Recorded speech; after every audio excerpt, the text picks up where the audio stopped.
On sait que c'est un enfant de Bondy qui est parti comme ça, qui a fait ses classes du côté de Monaco et qui est apparu du côté du PSG. C'est une trajectoire exceptionnelle. Vous avez cru à un moment donné que Kylian pouvait être sur le toit du football mondial? Je rêve. J'ai toujours rêvé, je continue à rêver, je rêverai toute ma vie parce que c'est gratuit et personne ne peut vous empêcher. Mais c'est sûr que j'aurais jamais imaginé devenir ça aussitôt, aussi vite. Mais maintenant que je le vis, j'essaye de le vivre à fond parce que je pense que c'est une chance inouïe de pouvoir jouer pour un grand pays comme la France, de pouvoir jouer comme dans des grands clubs comme Monaco, comme le PSG. Pour l'instant, j'ai eu, je pense, une carrière rêvée et j'espère que ça va continuer comme ça. Les célébrités dont nous allons parler aujourd'hui ne sont pas nées avec une cuillère en argent dans la bouche. Elles ont émergé de rien, ou presque, et ont bâti des empires. Leur réussite n'est pas un hasard. Elle est le fruit d'un travail acharné, d'un mental forgé dans la persévérance et d'un instinct hors du commun. Voici leur histoire. Omar Sy est sans doute l'une des figures les plus inspirantes de cette génération. Né à Trappes, dans une famille de 8 enfants, fils d'un ouvrier sénégalais et d'une femme de ménage mauritanienne, Omar grandit dans une cité HLM où les rêves se construisent souvent sur fond de réalités rugueuses. Très tôt, il développe une aisance naturelle pour faire rire son entourage. Il débute à la radio dans les années 1990 sur Radio Nova, où il rencontre Fred Testo. Ensemble, ils créent un duo devenu culte, Omar et Fred. Au fil des années, ils passent de l'ombre à la lumière, jusqu'à la consécration avec leur service après-vente des émissions. Mais la vraie bascule se produit en 2011 avec le film Intouchable. Ce rôle bouleverse tout. Omar devient une star mondiale. Il s'installe aux États-Unis, tourne pour Hollywood, devient le premier acteur français noir à connaître une telle ascension internationale. Sa fortune s'évalue aujourd'hui à plusieurs millions d'euros. Mais il n'oublie pas d'où il vient. Il investit dans des causes éducatives et culturelles en faveur des jeunes issus de quartiers populaires. Omar n'a pas seulement réussi, il a ouvert la voie. À ses côtés, une autre icône de la pop culture française, Aya Nakamura. Née Aya Danyoko à Bamako, elle grandit en région parisienne.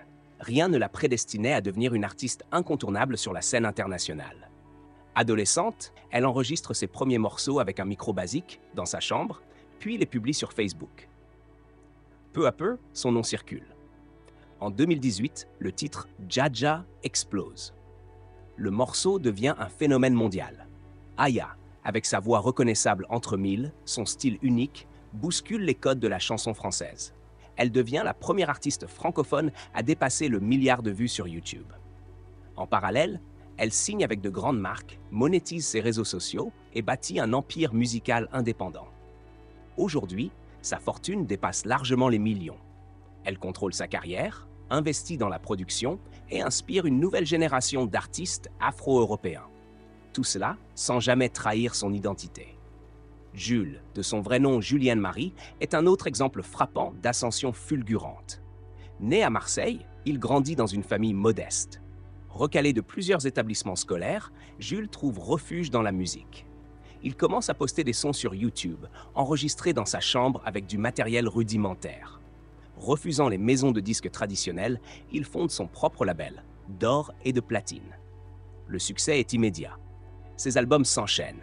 Il bat des records de vente et devient en quelques années l'un des rappeurs les plus écoutés de France. Sa stratégie est simple, publier régulièrement, rester proche de son public et travailler sans relâche. Résultat, une fortune estimée à plusieurs dizaines de millions d'euros. Jules a réussi sans compromis, sans renier ses origines, et en restant maître de son art. Autre duo emblématique de l'indépendance, PNL. Les frères Ademo et NOS, originaires de la cité des Tarterets à Corbeil-Essonnes, construisent leur univers loin des sentiers battus. Ils refusent les interviews, les passages TV et misent tout sur leurs clips et leur communication digitale. Leur style mélancolique, leur esthétique léchée et leur refus de tout formatage séduisent un public jeune et fidèle. En autoproduction, ils écoulent des centaines de milliers d'albums, remplissent les plus grandes salles et génèrent des millions de revenus. Leur succès repose sur une discipline extrême et une stratégie parfaitement maîtrisée. En seulement quelques années, ils sont devenus des icônes générationnelles, tout en gardant le contrôle absolu sur leur image et leur carrière. Si vous appréciez ce récit, pensez à vous abonner à la chaîne, à activer la cloche pour ne rien manquer et à laisser un petit commentaire. Votre soutien est essentiel pour nous permettre de continuer à raconter ces histoires inspirantes. Léa Seydoux incarne un autre type d'ascension. Issue d'une grande famille française liée au monde du cinéma. Elle aurait pu se contenter d'un rôle secondaire dans le paysage culturel. Mais elle choisit de construire sa carrière avec exigence. Elle travaille, auditionne, accepte des rôles complexes, parfois loin des feux des projecteurs. C'est avec La vie d'Adèle qu'elle explose à l'international. Le film remporte la Palme d'Or à Cannes et lui ouvre les portes de Hollywood. Elle enchaîne avec James Bond, Dune et bien d'autres. Léa Seydoux, par son travail, sa rigueur et son intelligence artistique, devient une actrice bancable. Elle choisit ses projets avec soin, investit dans des œuvres d'auteur et gère ses finances avec stratégie. Aujourd'hui, elle est autant actrice que femme d'affaires. Marion Cotillard, elle, vient d'un univers encore plus modeste. Fille d'un professeur et d'une comédienne, elle débute au théâtre avant de s'imposer au cinéma. Tout bascule avec La Môme en 2007. Son interprétation d'Édith Piaf lui vaut l'Oscar de la meilleure actrice. Une première pour une Française depuis Simone Signoret.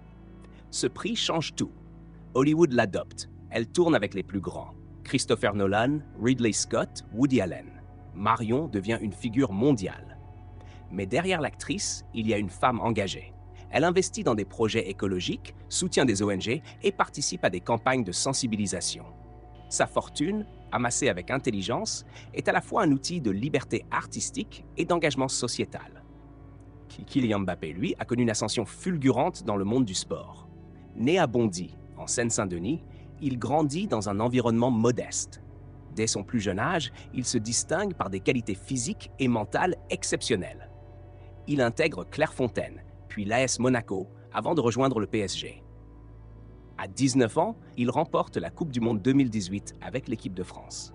Il devient une star mondiale. Sponsorisé par Nike, Dior, EA Sports, sa notoriété dépasse les frontières. Mais ce qui distingue Mbappé, c'est son intelligence. Il lit, étudie, planifie sa carrière. Il crée sa fondation pour aider les jeunes à accéder à l'éducation. Il gère ses droits à l'image, investit dans des projets sociaux et pense à sa reconversion. Sa fortune dépasse les 150 millions d'euros. Et pourtant, il continue à vivre selon des valeurs profondément ancrées. Rigueur, respect, solidarité. Autre figure emblématique, Kev Adams.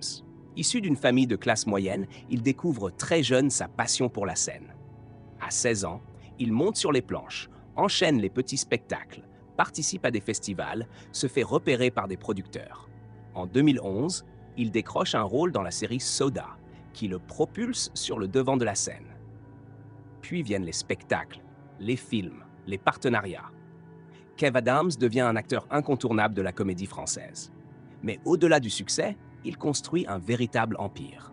Il produit ses spectacles, investit dans des startups, soutient de jeunes talents. Sa réussite est construite sur une discipline de fer, une connaissance aiguë de son public et une capacité à anticiper les tendances. Il a fait fortune en comprenant que l'humour, aujourd'hui, est un business qui se construit sur plusieurs plateformes: scène, télé, cinéma, digital. Si ce parcours vous inspire, prenez quelques secondes pour vous abonner à cette chaîne, activez la cloche et partagez vos impressions en commentaire. C'est grâce à votre soutien que ces récits peuvent continuer à exister. Au cœur du paysage médiatique français, une autre figure émerge: Denise Fabre. D'abord speakerine à l'ORTF, elle gravit les échelons avec professionnalisme, devient animatrice emblématique dans les années 70 et 80, puis s'oriente vers la gestion culturelle. Denise Fabre incarne une époque, un savoir-faire, une constance. Si sa fortune est plus discrète, elle n'en est pas moins réelle. Placement judicieux, investissement dans l'immobilier, conseil auprès de chaînes. Elle continue aujourd'hui à transmettre son expérience aux jeunes générations du PAF. Partie d'un petit poste de secrétaire de rédaction, elle est devenue une institution. Enfin, il serait injuste de ne pas citer Christine and the Queens, alias Héloïse Laetissier. Originaire de Nantes, elle traverse une période de doute personnel, de remise en question et puise dans la musique une force inédite. Elle crée un personnage hybride, une esthétique unique, mêlant pop, électro, danse contemporaine. Son premier album, Chaleur humaine, devient un succès critique et commercial. Elle remporte des prix, multiplie les tournées internationales, devient une voix pour les minorités. Indépendante, elle gère son label, ses droits, son image. Sa fortune est le fruit d'un travail visionnaire, d'un courage artistique et d'une sincérité rare dans un milieu formaté. Ces parcours, tous différents, ont un point commun. Ils sont nés de presque rien. D'un quartier, d'une chambre, d'un micro, d'un rêve. Ils prouvent que dans une société en mutation, où les repères traditionnels s'effacent, il est possible de construire son propre chemin. Ces célébrités ont bâti des empires à la force de leur volonté, de leur résilience, de leur capacité à innover. Elles nous rappellent une chose essentielle. La réussite n'est pas un privilège réservé à une élite. Elle est à portée de main de ceux qui osent, qui persévèrent, qui travaillent sans relâche. L'argent, la notoriété, le succès ne sont jamais des fins en soi. Ils sont les fruits d'un engagement total. Alors, à vous qui écoutez, que vous soyez en plein doute ou au bord du déclic, souvenez-vous, le talent ne suffit pas. Il faut de la patience, du courage et une vision. Et parfois, il suffit d'un seul moment pour que tout change. À très bientôt pour un nouveau récit. D'ici là, croyez en vos rêves, travaillez en silence et construisez votre légende.